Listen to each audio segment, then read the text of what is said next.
ہیں تو اس کے فوائد کا ایک میں نے ایک جھلک دی. باقی دیکھیں جی بھٹی صاحب ہمارا اپنا کام بھی تھا, اپنا ہاؤس ان آرڈر کریں نا. آپ کی انویسٹمنٹ کے اوپر آپ کا لال فیتا لگا ہوا ہے, ہر جگہ بیوروکریٹک ریڈ ٹیپ ہے. کوئی کام اپنے انویسٹ کرنا ہو تو جی وہ این او سی لو فلانا کرو. آپ ون ونڈو آپریشن بنائے نا, جیسے دبئی میں ہے یا چین میں ہے, تو ہم بھی وہ انویسٹرز آئیں گے, لیکن آپ ماحول اچھا بنائیں انویسٹرز کے لیے, وہ تیار انویسٹ کرنے کے لیے. جب ایم بی ایس آیا تھا 2019 میں, پچھلے دور میں, آپ کو یاد ہے انہوں نے اعلان کیا تھا کہ ہم کو $20 ارب انویسٹ کریں گے, جس میں $10 ارب گوادر میں ایک ریفائنری لگانے کی بات. میں نے بعد میں پوچھا سعودی سے, میں کیا بنا یار وہ 10-20 ارب ڈالر. کہتے جی ہم تو تیار ہیں, ہمیں انہوں نے کہا تھا زمین دیں گے اور دوسرا کہا تھا فیزیبلٹی بیان کریں گے, نہ دونوں نہیں ہوئی. تو وہ نالائکی ہماری ہے, ہماری کوتاہی ہے. تو ہم اپنا کام تو ٹھیک کریں نا. اگر آپ کو کوئی پیسے دے رہا ہے تو وہ کہے گا یار منیمم ریکوائرمنٹ یہ ہے, تو اب اگر وہ پوری نہیں کر سکتے تو پھر کام نہیں چلے گا. اب ایس آئی ایف سی جو ہے یہ تو اب خاصی فعال نہیں ہے. میں رزلٹ پر جج کروں گا. ابھی ڈان میں خبر آئی تھی کہ 2025 میں 43% فورن ڈائریکٹ انویسٹمنٹ کم ہوئی, اور ابھی بھی سب سے زیادہ انویسٹمنٹ چائنا سے ہے. چائنا اور ہانگ کانگ سے ان کا ہائیسٹ نمبر, کچھ $600 بلین پچھلے سال کی بات کر رہے ہیں. اور اس سے پہلے خبر یہ بھی تھی کہ پاکستان کے 12,000 لوگوں نے پچھلے 3 سالوں میں, یہ ڈان کی خبر تھی, $20 ارب انویسٹ کیے ہیں یونائٹڈ عرب ایمریٹس میں, دبئی میں یا ہے. تو ہم اپنے لوگوں کو سازگار ماحول دیں نا. کیوں لوگ جائیں گے دبئی, کیوں جا کے وہاں انویسٹ کریں گے یا فلیٹ لیں گے, جو بھی کرنا ہے وہ اپنا حالات ٹھیک نہ کریں. تو ایس آئی ایف سی اب دیکھتے ہیں کیا رزلٹ دیتی ہے. ایم بی ایس کا دورہ آپ متوقع کیا ایم بی ایس کا مستقبل قریب میں پاکستان کا دورہ آپ کو دکھائی دیتا ہے؟ ابھی تک کوئی اعلان تو نہیں ہوا اس کا. اب ہماری طرف سے دورے بڑے ہوتے ہیں وہ ہوتے رہتے ہیں, لیکن میرے خیال میں دورے کے علاوہ ہمارے تعلقات بڑے پختہ ہیں. اور جیسے چائنا کا بھی 10 سال میں بھی نیا کوئی دورہ نہیں ہوا, شی جن پنگ کا, صدر کا. وزیر اعظم کے پچھلے سال آئے تھے لی چیانگ, لیکن ہمارے تعلقات میں اس میں کوئی کمی نہیں آئی, گرم جوشی میں بھی اور اس میں پختگی میں بھی, اور وہ قائم و دائم ہے, چاہے چائنا ہو یا چاہے سعودی عربیہ ہو. یہ جو ابھی ہم سن رہے ہیں کہ ترکیہ بھی اس معاہدے میں شامل ہو رہا ہے پاکستان اور سعودیہ والے میں, تو کیا آپ کو یہ ممکن نظر آتا ہے؟ اور اگر یہ ہوگا تو کس قسم کا ہوگا؟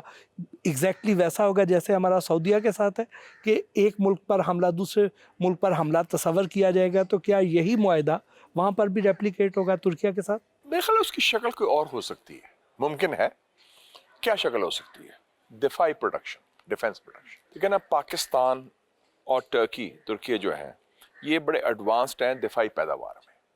اور بلکہ پچھلے سال میں ترکیہ گیا تھا تو مجھے وہ لے گئے تھے اینکرا, ان کے جو دارالخلافہ ہے, اس کے باہر ایک ہے ٹرکش ایروسپیس انڈسٹریز جو ان کے جہاز بناتے ہیں, اور ایک فائٹر جہاز بنا رہے ہیں بھٹی صاحب, اس کا نام ہے کان, KAAN کان فائٹر, بڑا ماڈل.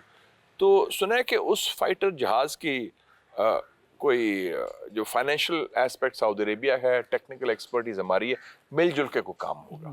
یہ بھی بڑی اچھی بات ہے, دفاعی پیداوار کی بات ہے. پاکستان, ترکیہ, سعودی عربیہ, اور میں سنا ہے انڈونیشیا بھی انٹرسٹڈ ہے اس میں.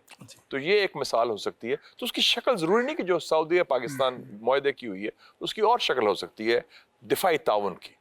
اور اگر دفاعی پیداوار ہے جس میں ٹیکنالوجی آپس میں شیئر کریں, یہ تو بہت اچھی بات ہے. کیا بنگلہ دیش کے ساتھ بھی ہمارا ایسا معاہدہ کوئی ہو سکتا ہے؟ دیکھیں جی, اللہ تعالیٰ نے بڑا فضل کیا. میں تو ڈھاکہ رہا ہوں, میں بنگلہ دیش پڑھتا بھی رہا ہوں, ایسٹ پاکستان میں. میرے والد صاحب فوج میں تھے, پوسٹڈ تھے. میں تھوڑی بہت ہی بنگالی بھی بولتا ہوں. کیا مناسن تو بھالو, اپنا نام کی اپنا باری کوتا ہے. اس زمانے میں پڑھتے. تو میرے کافی بنگلہ دیش میں دوست بھی ہیں بڑے, ان سے اچھے تعلقات بھی ہیں. تو یہ جو ہندوستان کی ایک پراکسی تھی جی, قابض کی حسینہ فاجد کی حکومت, اس کو عوام نے, بنگلہ دیش کے عوام کو, میں سلام پیش کرتا ہوں کہ اسٹوڈنٹس کو, نوجوانوں کو, انہوں نے اکھاڑ دیا وہاں سے. اور یہ سب سے بڑی شکست ہوئی ہے ہندوستان کی پچھلے 20-25 سالوں میں, سفارتی, سیاسی, ہر لحاظ سے اسٹریٹجک. تو بنگلہ دیش تو دے آر لوکنگ کہ پاکستان کے ساتھ قربت اور بڑھائی جائے, اور میرے خیال میں اس کے بہت امکانات ہیں ہر قسم کی تعاون کے. ابھی انشاءاللہ 12 فروری کو بنگلہ دیش میں الیکشن ہو رہا ہے, تو الیکشن کے نتائج کا انتظار کر لیتے ہیں. اور مجھے امید ہے کہ جو بھی الیکشن نتائج ہوں گے وہ پاکستان کے مفادات کے لیے مفید ہوں گے، کیونکہ جو اس وقت پولیٹیکل سین میں لوگ ہیں وہ پاکستان کے خیر خواہ ہیں، ہمارے دوست ہیں، اور وہ ہندوستان کے بہت شدید مخالف ہیں۔ جیسے جیسے بنگلہ دیش کے ساتھ ہمارے تعلقات مزید مضبوط ہوتے ہیں تو وہ جو 7 سسٹرز ہیں چکن نیک، اس پہ دباؤ کے کتنے امکانات؟ یہ بڑی صاحب آپ نے ہندوستان کی دکھتی رگ پر اب ڈال دیا ہے۔ یہ 7 سسٹرز کی بڑی انٹرسٹنگ بات ہے کہ پچھلے سال ڈاکٹر یونس جو ان کے وزیر اعظم کہہ لیں ہیں اس وقت بنگلہ دیش کے عبوری حکومت کے، وہ چین گئے تھے اور انہوں نے وہ جو سلیگوری کوریڈور ہے 7 سسٹرز والا اس کا ذکر کیا تھا۔ آپ دیکھیں نا، آسام، ناگالینڈ، میزورام، منی پور، تریپورا، یہ جو چھوٹے چھوٹے بنے یہ سارے جو ہیں، اور اس میں کافی کرسچن آبادی ہے، اور وہ ہندوستان سے بڑی پرانی آزادی کی جنگیں لڑ رہی ہیں۔ ناگالینڈ میں تو، میزورام میں تو بڑا ابھی بھی فوج کشی ہو رہی ہے، کافی گڑبڑ ہو رہی ہے، تو لڑائی بھی ہوتی ہے۔ تو یہ ہندوستان کو ذرا خیال رکھنا چاہیے۔ مجھے یاد ہے میں واشنگٹن گیا تھا، ایز حکومت نے بھیجا تھا جب برہان مظفر وانی کی شہادت ہوئی، کوئی 10 سال پہلے کی بات ہے، کہ اس موبلائز کریں پبلک، تو واشنگٹن میں مجھے انڈین جرنلسٹ نے کہا کہ جی آپ ہم بلوچستان میں یہ کریں گے، گلگت بلتستان میں کہا ہولڈ آن، آپ بات نہ کریں، آپ نہ بھولیں ایک جگہ خالستان بھی ہے، ایک جگہ 7 سسٹرز بھی ہیں، تو اگر کشمیر جو ہے وہ ڈسپیوٹڈ ہے، وہ آپ کا نہیں ہے، وہ انڈر انٹرنیشنل اور ڈسپیوٹڈ ہے، لیکن اگر آپ پاکستان کی سالمیت پر کوئی میلی آنکھ سے دیکھیں گے تو بی ویری کلیئر، آپ کے اندر 17 مختلف جنگ آزادی اور گوریلا انسرجنسی چل رہی ہے، پھر all bets are off ایسے سے۔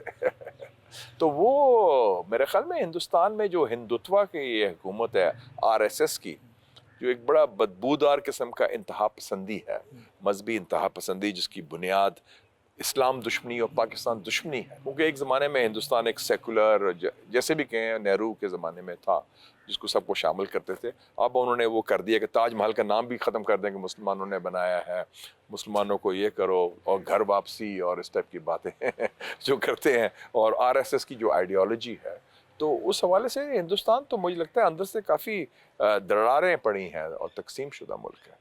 اور آپ نے دیکھ لیا کہ وہ بات کرتے تھے ترقی کی اقتصادی اور بڑا روپ ڈالتے تھے۔ اس وقت بھٹی صاحب امریکہ کے اندر 3 بڑی جو کنٹریز ہیں جن کے انلیگل مائیگرنٹس ہیں، پہلا میکسیکو ہے، دوسرا السلوادور، تیسرا ہندوستان۔ 7.5 لاکھ، اور 7.5 لاکھ میں کہاں سے ہیں وہ؟ ہندوستان کے نوجوان، کیونکہ 45% یوتھ ان امپلائمنٹ ہے انڈیا میں۔ UP، بہار، گجرات، پنجاب، ہریانہ، یہ تو مین سٹریم سٹیٹس ہیں، ان کے لڑکے لڑکیاں باہر بھاگے گئے ہیں، انلیگلی ہیں امریکہ میں۔ آپ یاد ہے امرتسر جہاز آیا تھا ان کا، وہ ہتھکڑی لگا کے ٹرمپ نے بھیجا تھا۔ تو وہ تو حالات، وہ ہمیں روپ ڈالتے ہیں کہ جی بڑا ترقی ہو رہی ہے، وہ صرف وہ جو گجراتی مافیا ان کا اڈانی اور امبانی وغیرہ، وہ موج کر رہے ہیں، پیسہ اپنا، یہ صرف ابھی ملمہ کاری ہے۔ جی، اور ان کے اپنے تو کافی حالات پیچیدہ ہیں۔ میں اقتصادی حوالے سے بات کر رہا ہوں۔ سر، مئی 2025 میں اللہ پاک نے پاکستان کو بڑی شاندار فتح نصیب فرمائی ہماری اس حافظ صاحب کی قیادت میں۔ تو جس طریقے سے اس وقت دنیا کے ممالک لائن میں لگے ہوئے ہیں پاکستانی ایئر کرافٹ خریدنے کے لیے، پاکستانی ٹینک خریدنے کے لیے، پاکستانی دوسرے دفاعی آلات اور ہمارے سے ٹریننگ لینے کے لیے، تو پاکستان ایک دم ایمرج ہوا ہے ایک انٹرنیشنل ایک ڈیفنس ایکسپورٹر کے طور پہ۔ اب یہ جو ایوالو ہوا ہے پاکستان، کیا یہ یورپ کو، امریکہ کو، اسرائیل کو، ان کو برداشت ہو جائے گا کہ پاکستان اتنا اسلحہ بیچ جائے؟